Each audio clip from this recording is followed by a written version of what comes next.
Bien, Monsieur le Président, chers collègues, je ne vais pas vous relire le contenu de la motion puisque vous l'avez dans les mains. J'ai juste rappelé qu'il s'agit donc de travaux menés de façon illégale et qui présentent pour nous quelques scandales. Le premier scandale, il est écologique. Le fait donc de détruire des zones qui sont protégées, et ça au mépris du Code de l'environnement, au mépris du SDAGE. Le deuxième scandale, c'est celui de l'appropriation de l'eau publique pour quelques irrigants.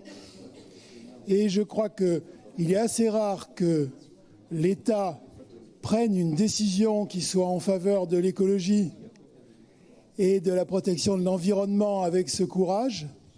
Et là, il faut le souligner, mais ça induit le troisième scandale, je pense, qui est encore plus important, c'est l'illégalité d'une construction qui a été faite. Alors, la conséquence, c'est quoi?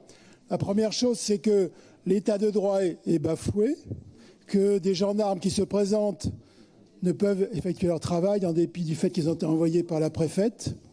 Et la deuxième chose, c'est que ce type de construction qui prévoit de retenir près d'1 million de mètres cubes d'eau a été construit, comme c'est en toute illégalité, en l'absence de toute règle de l'art, ce qui fait courir un danger aux populations qui sont en aval.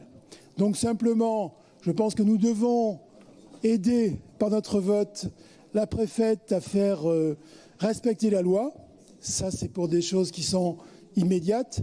Mais deuxièmement, derrière, c'est affirmer que l'eau est un bien commun et que la protection des zones humides, qui est le premier puits de carbone, est un des impératifs pour nous permettre de réaliser la transition écologique. Voilà un petit peu résumé la nature de la motion que nous vous soumettons.